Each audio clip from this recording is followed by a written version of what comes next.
चलो यार बच्चों, देखो जरा ध्यान देना अच्छे से। टाइम वैल्यू ऑफ मनी की मैं बात कर रहा हूं। आप सभी के पास में अगर कोई छोटी मोटी बुक होगी तो उसके अंदर में लिख लेना सभी ने, time value of money. Basically ये जो कॉन्सेप्ट है इसी को हम लोग प्यार से बेसिक।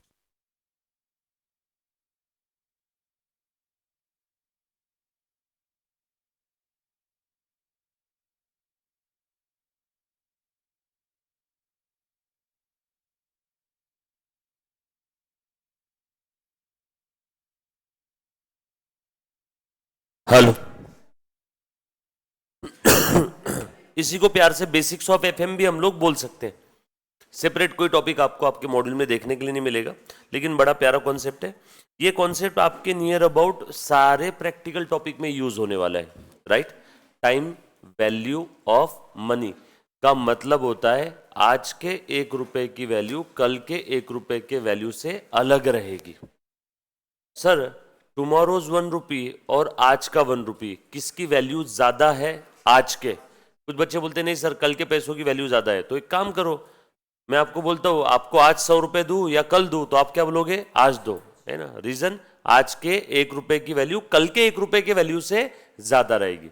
हाँ, ऐसा अगर मैं बोलूं मार्केट में रेट ऑफ इंटरेस्ट 10% है, तो आज का एक यानी कल का 1.10। अब ये दोनों बराबर है, ये 1 साल बाद का और ये आज का।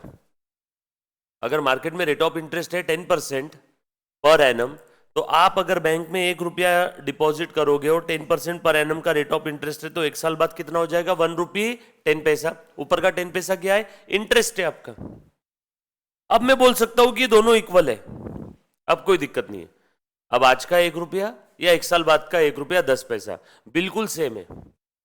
और 1 साल बाद आगे चले जाते हैं, फिर से 10%, इसका 10%, 1.21। अब ये तीनों भी इक्वल है।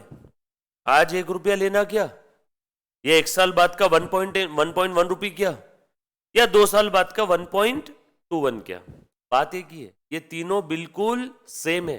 भले दिखने में न्यूमरिक फिगर तीनों की अलग है, लेकिन अगर मैं टाइम वैल्यू के हिसाब से कंसिडर करूं तो तीनों में कोई अंतर नहीं है। यस और नो? तीनों साल का 1-1 रुपया रहेगा तो सेम नहीं रहेगा, लेकिन आज का 1 रुपी 1 साल बाद का 1.1 और 1 साल बाद का 1.21। अगर मार्केट में रेट ऑफ इंटरेस्ट कितना है? 10% है। तो देखो, अलग अलग टाइम पे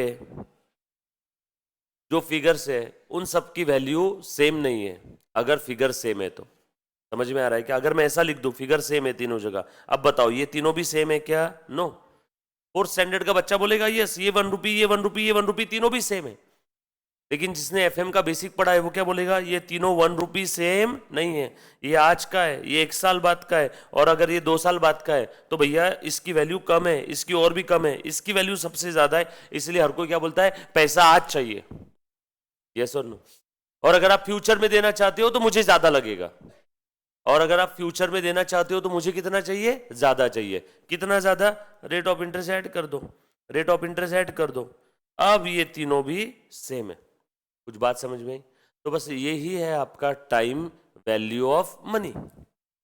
अब तकलीफ ये है कि आपको टाइम वैल्यू ऑफ मनी के कुछ क्वेश्चन में ये चीज दी रहेगी, ये निकालना होगा, या ये चीज दिया रहेगा, ये निकालना होगा। ये सब क्या है बेटा? आपका फ्यूचर वैल्यू। ये क्या है? आपका प्रेजेंट वैल्यू। तो या तो आपको प्रेजेंट वैल्यू कैलकुलेट करना होगा, तो उस केस में आपको फ्यूचर वैल्यू दिया रहेगा, या तो प्रेजेंट वैल्यू दिया रहेगा और फ्यूचर कैलकुलेट करना है, या तो फ्यूचर दिया रहेगा प्रेजेंट निकालना है। इसके अलावा और कुछ है क्या? सिंपल है। सर फिर अगर सिर्फ दो ही चीजें तो फॉर्मूलाज इतने सारे क्यों है? अरे बाबा उसमें अलग अलग केसेस है। फ्यूचर में एक से ज्यादा अमाउंट है, ये एक ही अमाउंट है। फ्यूचर में एक से ज्यादा जो अमाउंट है वो अलग अलग है कि सब सेम है? सब सेम है मतलब मैं किसकी बात कर रहा हूं? एन्यूटी की। यस और नो? ये कुछ बात समझ में आ रही है आप सभी को? इसीलिए इसके अंदर में कुछ फॉर्मूलाज है जो आप लोगों ने लर्न करना है। अच्छा, majority of the formula of time value of money are evolved from GP series, geometric progression series. Maximum formula वहीं से पैदा हुए हैं, GP series. But GP series आपके सिलेबस में नहीं है।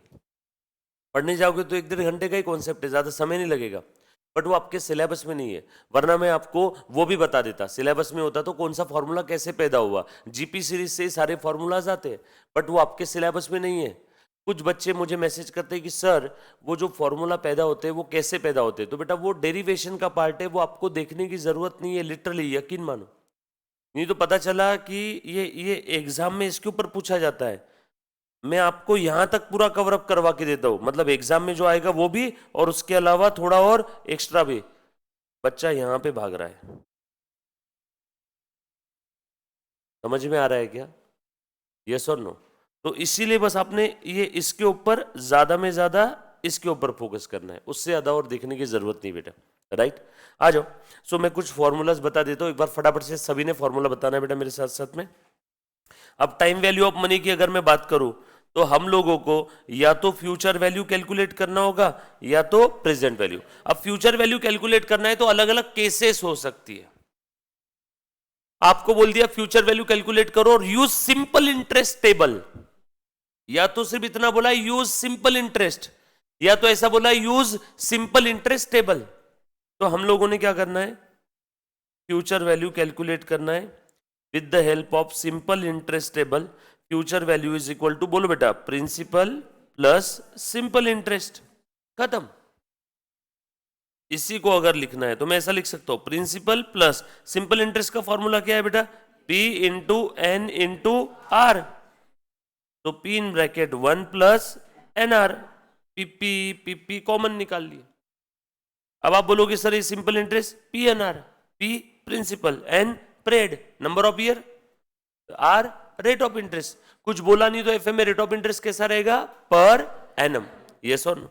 उसके बाद इसी में अगर कंपाउंड इंटरेस्ट की मैं बात करूं तो यहां पे दो तीन बातें हो जाएगी, single cash flow, multiple cash flow और एन्युटी।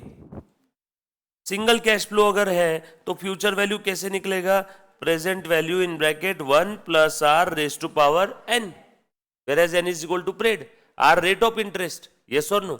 और ये पीवी प्रेजेंट वैल्यू। अब इसी में अगर सेमी एनुअल कंपाउंडिंग है तो again future value is equal to present value in bracket 1 plus R raise to power N, semi annual compounding है तो डिवाइडेड बाय 2 इंटू 2। अब काफी सारे क्वेश्चन में जो आपको n की वैल्यू दी रहती है कि n फलाना फलाना फलाना रहेगा, तो समझ जाओ वो n मतलब क्या है, ये पूरा मल्टीप्लाई करके जो रहेगा वो n का वैल्यू है। इसी में अगर क्वार्टरली कंपाउंडिंग है तो F V is equal to PV in bracket 1 plus R raise to power n, quarterly compounding है तो साल में 4 क्वार्टर आते हैं ना, इसीलिए डिवाइड बाय 4 इंटू 4। इसी में मंथली कंपाउंडिंग है, फटाफट से बता दो बेटे जल्दी सब लोग एक आवाज में, 1 plus R upon 12 raise to power n into 12। Question में जो दिया रहता है n का वैल्यू वो पूरा रेज टू पावर का वैल्यू दिया रहेगा, राइट? उसके बाद मल्टीपल कैश फ्लो है तो सेम फॉर्मूला जितने कैश फ्लो है उतने बार अप्लाई कर देंगे। ये सेम फॉर्मूला, या तो ये होगा सेमी एनुअल कंपाउंडिंग होगा तो ये होगा, क्वार्टरली कंपाउंडिंग होगा तो ये होगा, मंथली कंपाउंडिंग होगा तो ये होगा। क्या करेंगे बेटा, एक मस्त सा टेबल बनाएंगे। आपको बोला है कि ईयर 1 में कैश फ्लो हुआ, ईयर 2 में कैश फ्लो हुआ, ईयर 3 में कैश फ्लो हुआ, ईयर 4 में कैश फ्लो हुआ, ये सारे कैश फ्लो है। ऊपर में हमने इसी में के एक कैश फ्लो का एग्जाम्पल लिया था, अब यहां पे एक से ज्यादा है तो एक बार फिर से फॉर्मूला अप्लाई करना है, F is equal to PV in bracket 1 plus R raise to power N. यहां पे अप्लाई किया, आंसर निकाल लिया, यहां पे अप्लाई किया, आंसर निकाल लिया, यहां पे अप्लाई किया, आंसर निकाल लिया, यहां पे अप्लाई किया, आंसर निकाल लिया, और इन सब की टोटल यानी आपका फाइनल आंसर। यस और नो? ये कब की बात है, फ्यूचर वैल्यू निकालना है, मल्टीपल कैश फ्लो है, सारे कैश फ्लो अलग अलग है। और एन्युटी की अगर मैं बात करूं तो यहां पे दो बातें हो सकती है, यहां पे एन्युटी एट द एंड और annuity at the beginning. Annuity अगर एट द एंड है तो future value is equal to annuity in bracket 1 plus R raise to power N minus 1 upon R. Annuity at the beginning है तो future value is equal to annuity in bracket 1 plus R raise to power N minus 1 upon R into another bracket 1 plus are. क्यों ऐसा, साल के starting में है तो आपको हर बार एक साल का इंटरेस्ट ज्यादा ही मिल रहा है ना, eight the end of the story आपके पास एक साल का इंटरेस्ट ज्यादा रहेगा। यस और नो? ये सिंपल सा है।